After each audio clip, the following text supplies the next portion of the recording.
Most League players are reactive. They wait for the enemies to make a mistake and then they play the game. But the players who actually climb, they intentionally force these mistakes to happen. Think of it like forcing an enemy to make a decision between two bad choices. Choice 1.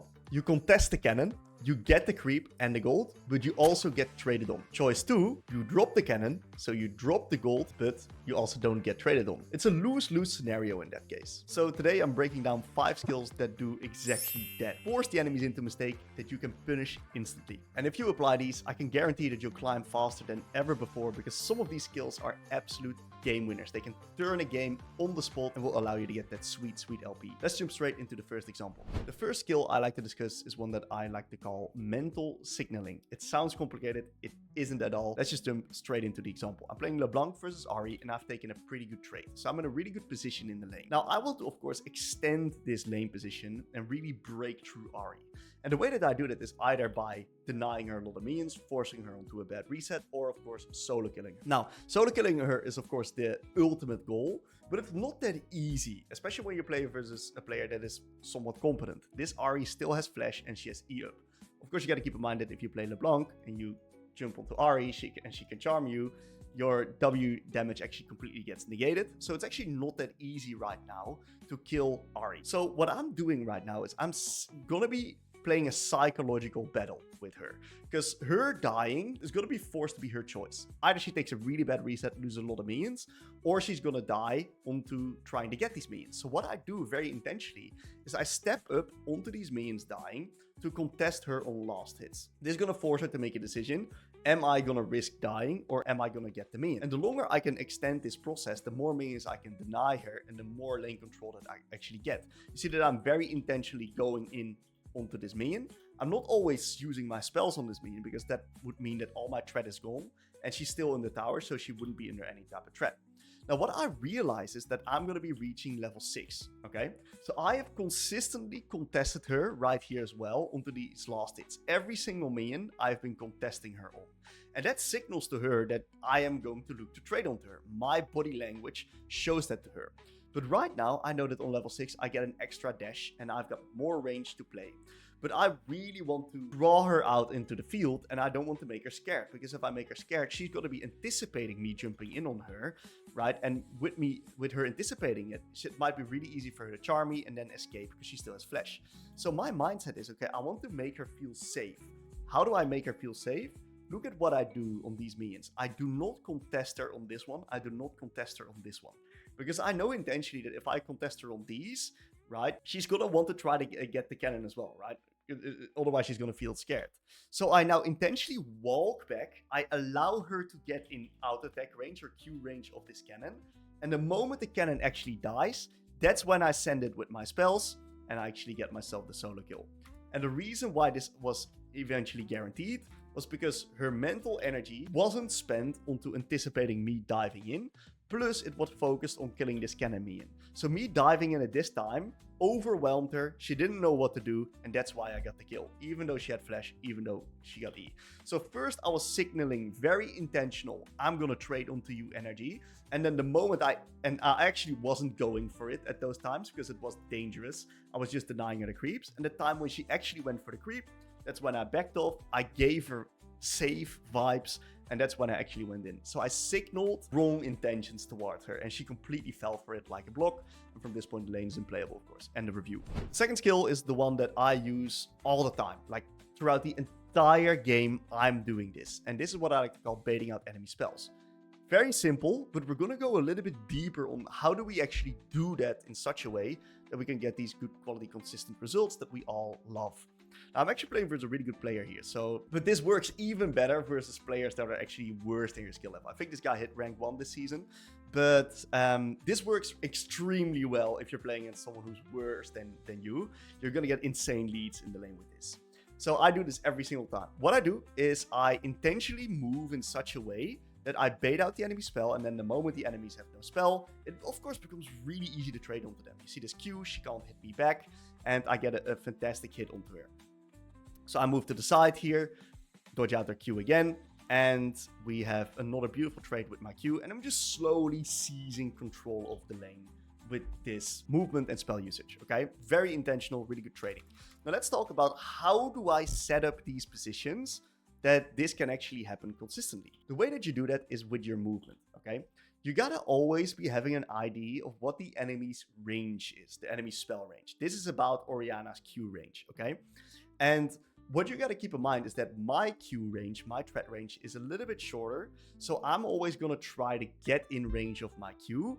And she, of course, doesn't want to get hit by my Q. So she's going to try to use her range advantage to throw the ball before I can get my Q off or just space me out properly. And that puts her in a position where she can then take a winning trade onto me.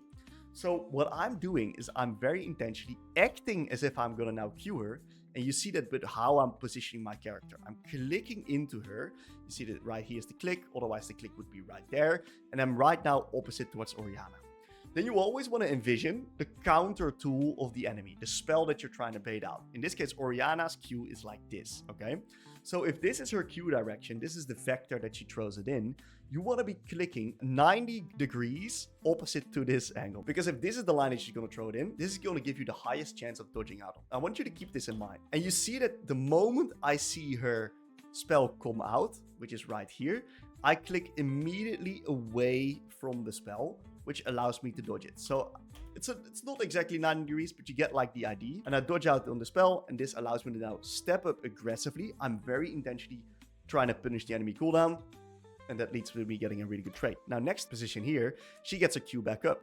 So what I do is I, once again, try to act with my character. I'm putting my character forward as if I would be clicking onto this minion to like maybe make it lower, contest the wave state. That's something that happens in these mage v mage matchups. You see that I'm very intentionally clicking forward here, and then I'm immediately clicking to the side, already anticipating her throwing her spell. So I'm kind of playing the movement battle here, and I'm kind of clicking into her. Once again, I click into her, to the side, into her, to the side. And that allows me to overwhelm her mental stack. You're playing like a movement battle like that.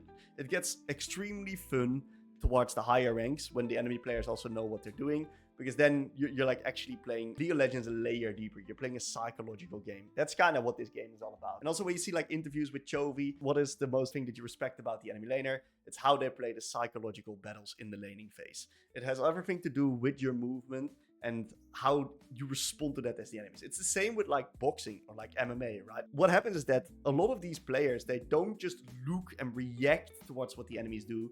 They're intentionally baiting out mistakes. They're trying to already go a layer deeper, think what would their counterplay be, and they anticipate therefore a lot, and that's like the next level of the sport. Very similar with League here.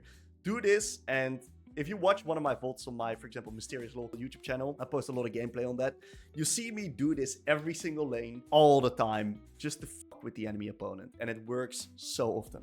So the next skill that I use is setting up a trap. And this is going to require a little bit of higher level game understanding. So you got to keep in mind that what you're trying to do in League is you're trying to create the most favorable fighting conditions possible all around the board. Now, usually fights happen around neutral objectives. That's where the big team fights happen, and that's where the game snowballs through. And the way that you create those favorable positions is by forcing people to respond to wave states. Because if you force someone to respond to the wave state, what happens is that you then have a temporary number advantage. You can get some vision into some areas, and that will allow you to then create favorable conditions or potentially even a number advantage, right? Number advantage fights are incredibly favorable and advantageous because you simply get an extra number, an extra person around, which makes the fight just infinitely more easy to win. So in the mid game, right, when the mid game starts rolling around, one of the favorite things that I like to do is look for picks onto enemies that are overextended, and you can either set up a trap or you can just collapse onto them onto side lane. Now I know for a fact that the enemies don't have vision into top side because Thresh is the only one with like a yellow ward that they can use, and he's currently on mid, and Vayne has got a blue ward. So I know after pushing out mid and seeing Vayne actually push up this next wave that I can move in here pretty freely without risk. So I use my ward on the Phalite so I can get info on Volibear, because if Volibear is here, of course I'm going to get cooked in the 2v1. That's not something I want. And normally, normal players would probably just walk up like this, and they would just catch the wave right there. And that would be totally fine play. Very safe, but fine. What I do instead is I'm going to sit in this bush here and hope that the Vayne makes a mistake. If she doesn't make a mistake, no problem. She can't push out the extra wave anyway because it gets stacks up right here. And if she does, I can just capitalize with my Nautilus, right? So this is a win-win-win-win-win situation, right? She can't do anything from this position. So what I just do is I know that I'm behind lines. I know she doesn't have vision, and I know she needs to rotate after this play because she can't take the next wave. And because of that reason, I set up an amazing trap, and one pick like this in the side lane can lead to an immense amount of consequences, okay? One leaking side lane is a disaster. It's a nightmare for the mid game because the death timers are so long. And this pick is gonna allow me to push for free and force someone to respond, which immediately ties us towards skill number 4, which is the number one reason why if I would be smurfing, for example, right, in lower ranks, I would just be climbing with like a 90% win rate. It's because of forcing on number advantages, creating number advantages by pushing outside and then forcing someone to respond to waves and then just forcing on a number advantage. So you see what I do here. Volibear is currently engaging onto Nautilus, but this seems like a pretty low percentage play in my opinion because my Jace and Graves are actually playing on bot side. So I decide, okay, I'm not going to move to the fight. I'm going to just let this Nautilus die. It's completely whatever. And I'm actually going to push out this top lane wave set because we have full information on like basically everybody. Volibear is here, Yunara's here, 2 people are dead. Basically, no one can respond to my top lane wave set because the Thresh is the only one that's not in the area. The Thresh is also bot here. So eventually, the Vayne is going to be forced to come from base, respond to this top lane wave state, and it gives me a timer to then make a play when my team is also ready on the map, and it might give us something bigger than just this kill on the Volibear. So I push the turret, I reset, and Vayne's now responding to the top lane wave state. And because she's responding to the top lane wave state, we also see that Locke is dead here, we now identify that we are in a 4v3 position. 1, 2, 3, 1, 2, 3. Naughty in base, Vayne here, Locke dead. I'm the differentiating factor. I'm the number advantage here. So knowing that we're in a number advantage, what we do is just fucking full send it. I ping, go in with my team, I are in, and because of the fact that we're in a number, it's not even close, even though that kill-wise we're behind in the game. It's not even a close fight. They just get completely fucking blasted in this fight, and that allows us to just take Baron, and this is really a massive way of snowballing your game. So the final skill, number 5, is basically a combination of 2 that we've used before, but it gets a completely unique spin to it. So it's a combination of like the mental signaling that I did before and like a tempo trap. So a little bit of context of this play, right? I am now pushing out mid, pushing out bot, and Ahri and Talon are dead. So someone's going to be forced to respond to this wave state. And I know for a fact that Jace is going to be responding to this wave state because he just respawned and he's coming from base. And that means that this Jace, who I can one-shot, is going to be a potential kill for me, right? I can do many things. I can reset, set up Baron, absolutely viable, but I'm playing an assassin in this case, and I can one-shot someone. So I'm like seeing if I can set up a bit of a tempo trap. Now what I do is I do mental signaling here. I W over this wall, and they see this. It's directly on vision. So the enemies know that I'm going to be in this area. But what I do actually is I actually get away from this and run around outside of vision from these minions into this bush. And I know for a fact that he's going to be forced to respond here because otherwise they lose all of these minions, right? So he's going to be forced to respond to this wave, clear the wave, because when he clears the wave, he can then move away from bot lane. But he doesn't know that I'm in this bush. He doesn't expect that I'm in this bush. He thinks I'm here. So he's going to be leaning towards the bot side of the lane to be safe for my potential jumps over the wall here. But he doesn't expect me to be in this bush. That's why he's leaning here. I baited him into the right side. I set up a beautiful tempo trap. I kill him, which leads to complete carnage, of course, right? If my bot lane didn't die on mid, we had mid push, top push, bot push with one of the enemies dead, which would mean a leaking side lane, and which would mean that it's incredibly hard for the enemies to actually play the game from this position. They get completely choked out. And what you find is that a lot of these tricks that I'm discussing today, a lot of these skills, they're actually like psychology skills, or like you kind of pin the enemies in such a way that they are forced to make a decision between 2 bad choices. Because if he doesn't push this, he's kind of stuck on bot, and it's really hard for him to then do anything because he's got to be incredibly scared. You kind of force extreme discipline from the enemies. That's what you do. You force incredible discipline. And that is so hard to do for most League players because they simply don't have it. The only League players that really don't fall for this is like high GM challenger players. Everyone else falls for this shit on repeat, on cooldown.